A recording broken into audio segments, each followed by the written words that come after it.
Guys ब्रह्म गुरुकुल में आप सभी बच्चों का स्वागत है। मैं लेके आया हूँ सेकंड शिफ्ट का जो पेपर है 2 मार्च को हुआ है आरपीएफ का।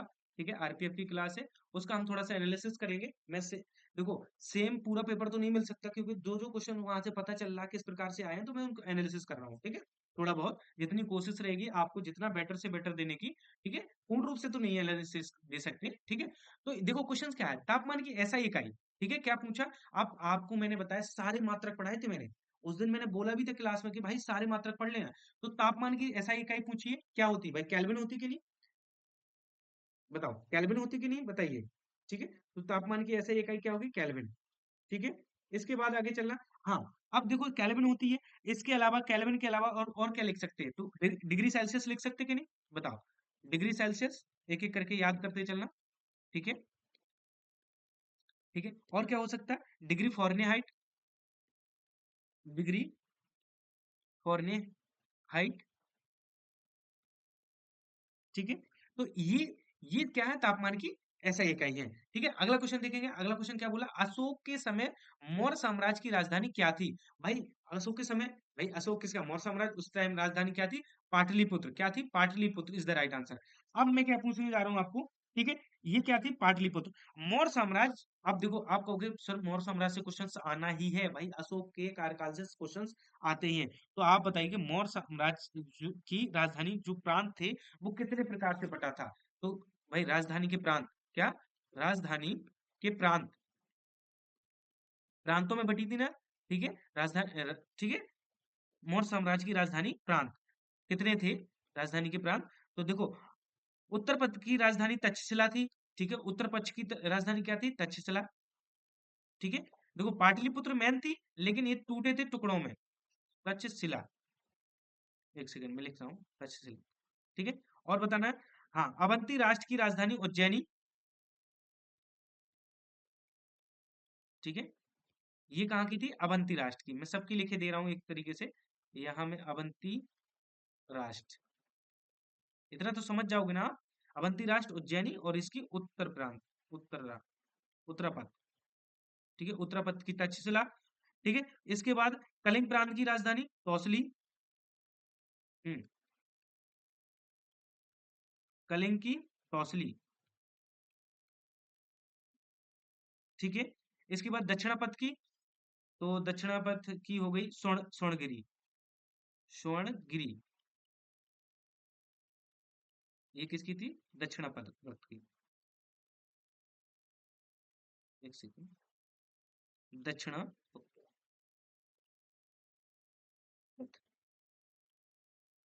स्वर्णगिरी हो गई। ठीक है, हाँ, और प्राची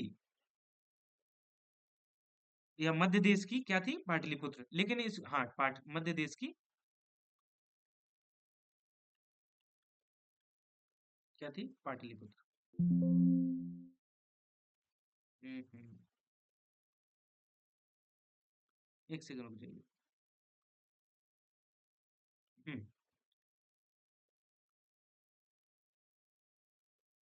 हाँ, पाटलिपुत्र।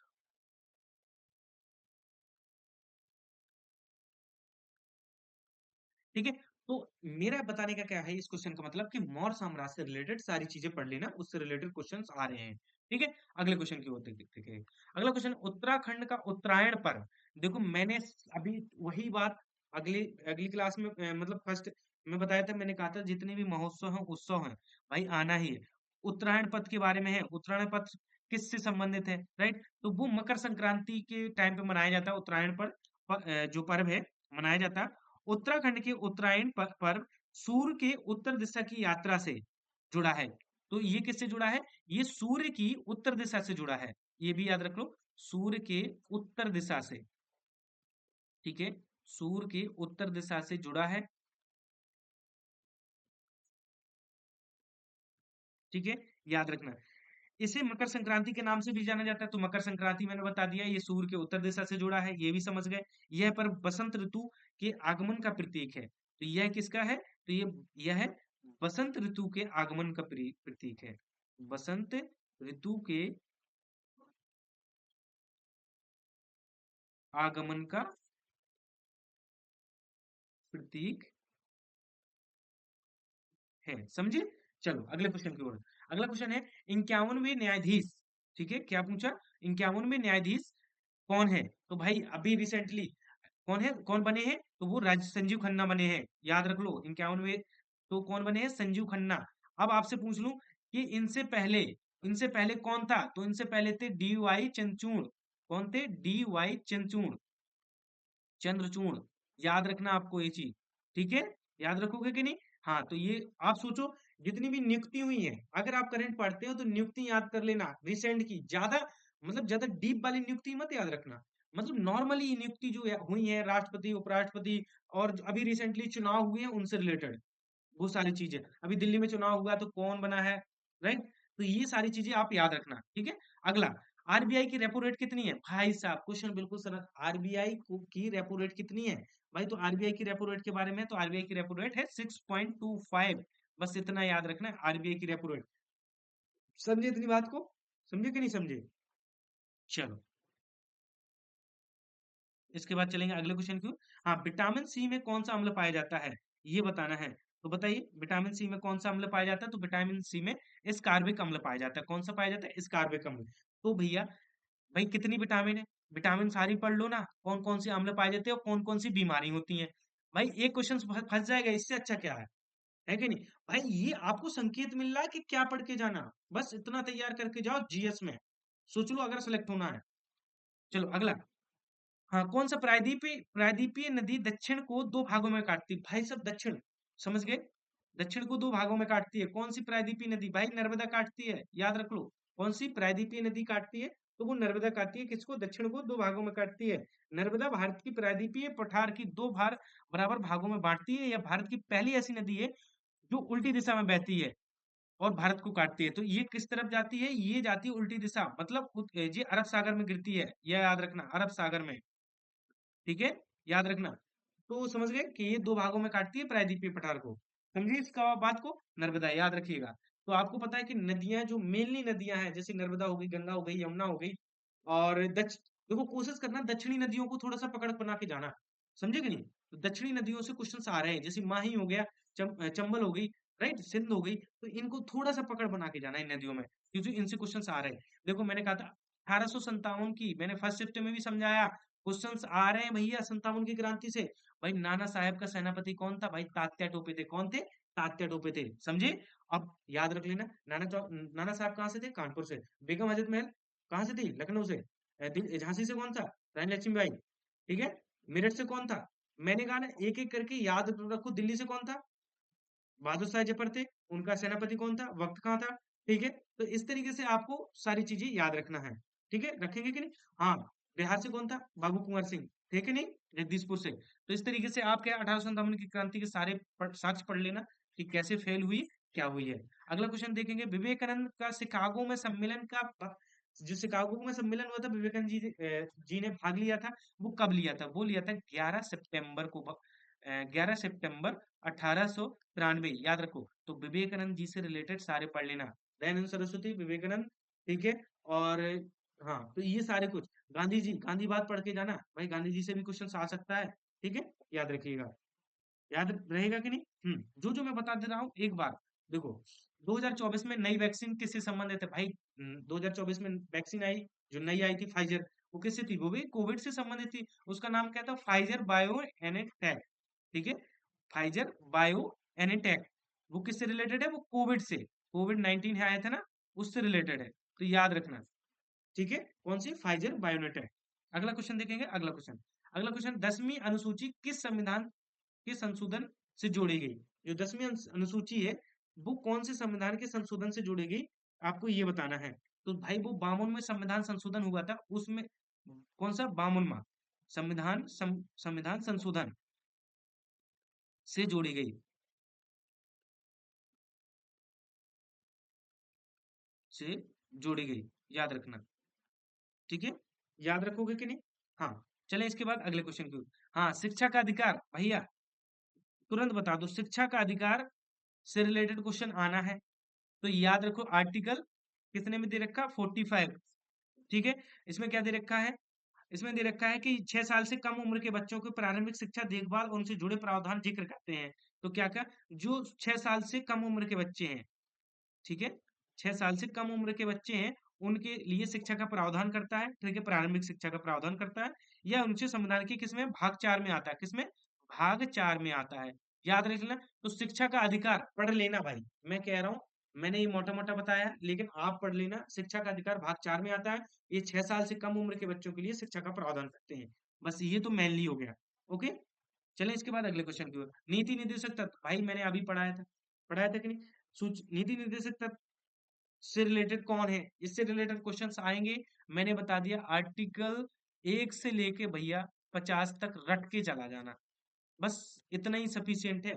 आर्टिकल 1 से लेके 50 तक, अनुच्छेद 1 से 50 तक पढ़ के चले जाना। सच बता रहा हूँ, क्वेश्चन 3 से 4 क्वेश्चन फंसने वाले हैं, बिल्कुल धड़ाक से करके आ जाओगे। अब सोचो, तुम 3 से 4 आर्टिकल हो गए, महोत्सव हो गए, कितने सारे मैं चीजें बता रहा हूँ मेनली। आप अगर इतना करके चले जाएंगे तो आप जीएस में भैया तुम 20-25 या 30 क्वेश्चन हो जाओगे 50 में। जिनने बिल्कुल नहीं पढ़ा और जिनने तैयारी की तो वो तो बहुत अच्छा करके ही आएंगे, है कि नहीं? चलो इसके बाद अगले, हाँ, मुख्यमंत्री के बारे में पढ़ के जाना, ठीक है? मुख्यमंत्री मैंने बताया, मुख्यमंत्री हो गया। राष्ट्रपति, देखो मैं इसलिए लिख लिया ये, क्योंकि इनसे रिलेटेड क्वेश्चंस आ रहे हैं। मुख्यमंत्री, राष्ट्रपति, राज्यपाल, लिखो एक बार पढ़ लो, जिसका भी कल परसों 2-3 दिन का गैप मिल रहा है। राज्यपाल, राष्ट्रपति हो गया, राज्यपाल हो गया, ठीक है? और प्रधानमंत्री, समझ लो प्रधानमंत्री, ठीक है? सीएजी, जैसे कि महालेखा परीक्षक, नियंत्रक परीक्षक लेखक कहते हैं ना, वो पढ़ लेना। और हाँ, महाधिवक्ता, न्यायाधीश, राइट? तो इनसे रिलेटेड क्वेश्चंस आने ही हैं, बस। तो भाई इतना पढ़ लेना पॉलिटी में, और क्या दिक्कत है? इतना तो पढ़ के चले ही जाना आप, है कि नहीं? ये मैं भाई आपको, आप सोचोगे पूरा पेपर रख दूं, भाई पेपर कहाँ मिलता है, तुम्हें भी पता है। मैं तो एक आइडिया बता रहा हूँ कि आपके पेपर की तैयारी कैसे करोगे आप, ठीक है? जिनके पास समय है वो इस टाइम क्या करना चाहिए उसको, है कि नहीं, बताइए? हाँ, आप देखिए, अब मैं थोड़ा-सा बताता हूँ रीज़निंग के बारे में। भाई रीज़निंग अभी अगर जिसके पास टाइम है, 1 दिन का भी टाइम है, भाई वो सीरीज़ अच्छे से लगा के जाए। भाई सीरीज़ से 4 से 5 क्वेश्चन्स मिल रहे, ठीक है? ब्लड रिलेशन मैंने अभी बताया था, 2 क्वेश्चन ब्लड रिलेशन से मिल रहे। क्लासिफिकेशन भाई अच्छे से पढ़ लेना, 5 से 6। देखो तुम सोचो, वेन डायग्राम 2 से 3 क्वेश्चन, डायरेक्शन 2 से 3 क्वेश्चन, भाई कोडिंग डिकोडिंग 2 से 3 क्वेश्चन। सोचो ये डाटा इतना इंपॉर्टेंट है, इतना भी पढ़ लोगे आप, सोचो। मान लो इससे 5 हो गए, इससे 2 हो गए, इससे 5 6 हो गए, इससे 3 हो गए, इससे 3 हो गए, इससे 3, टोटल करो, 5 2 7 7 6, 7 6 13, और 13 3 16, 16 3 19, 19 3 21, भाई 25 क्वेश्चन, सोच लो। इतने से टॉपिक में 25 क्वेश्चन फंस रहा, मोटा मोटा। भाई आने ही कितने हैं? 35 क्वेश्चन। भाई 25 जब तुम्हें मैंने बता दिया कि भाई इतने से फंसना चाहिए, 6 टॉपिक रातों रात लगा मारो, और क्या दिक्कत है भाई, है कि नहीं? वही आने 35 क्वेश्चन है, और बाकी तुम्हारी अगर साल भर तैयारी की होगी तो तुम अच्छा स्कोर कर लोगे कि नहीं, बताइए? चलो, इसके, हाँ, तो ये हो गया। अब इसके बाद मैं थोड़ा सा और समझाऊंगा। देखो उसके बाद और क्या आना है, थोड़ा सा यहाँ पे समझा देता हूँ। हाँ, थोड़े 1 सेकंड रुक जाइए।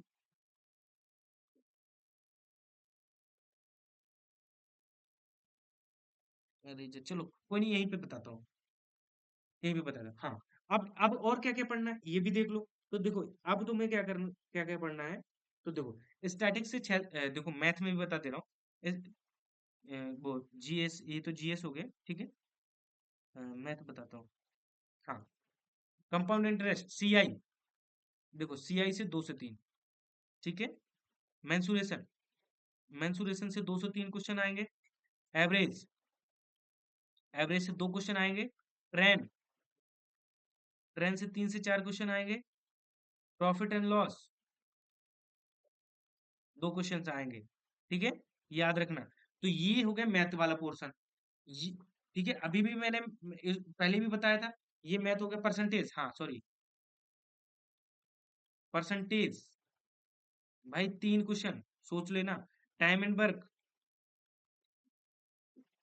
टाइम एंड वर्क, भैया 3 क्वेश्चन, 2 से 3 क्वेश्चन, और टाइम एंड वर्क हो गया। इसके बाद बचा है, हम्म, हाँ, पाइप एंड सर्टेन, पीसी, इससे क्वेश्चन आएंगे 2, ठीक है? तो ये मैंने मैथ का बता दिया मोटा मोटा।